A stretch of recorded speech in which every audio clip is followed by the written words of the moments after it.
Hi, I'm Rick Kaler, and thanks for joining me. Well, in June of 2009, I wrote a column, Weathering the W, on the possibility we will have a W-shaped recession and recovery. Received a lot of comments about that column, and that would be reasonable.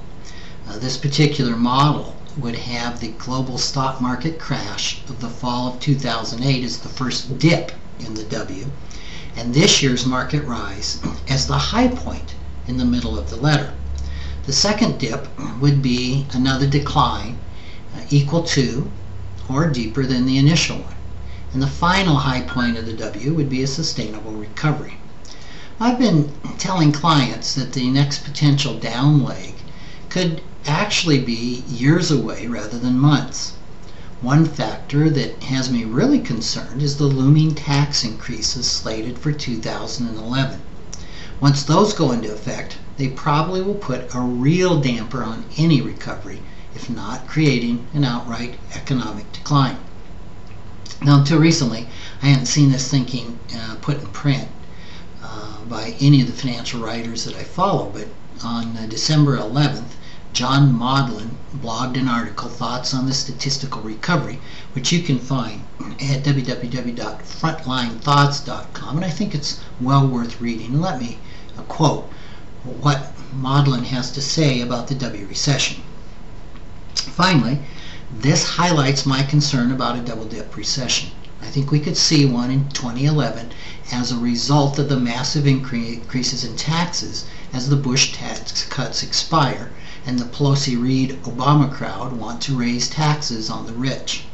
Their assumption is that if we could grow quite well in the Clinton years with higher taxes, then we can do it again. First, if there are no changes to the proposed tax increases, this will be a massive middle-class tax hike.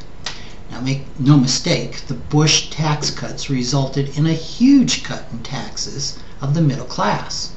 The data clearly shows the wealthiest 20% are paying significantly more of the total taxes paid.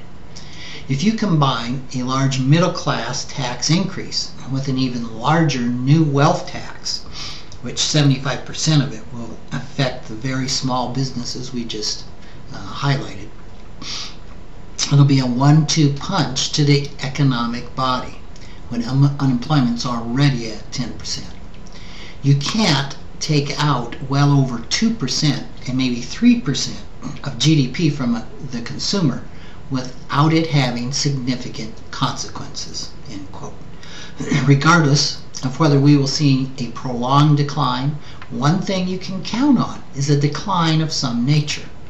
According to the Lutho Group, the average rally in the stock market after a bear market low is 55% and lasts 285 days before suffering a market correction of more than 10%.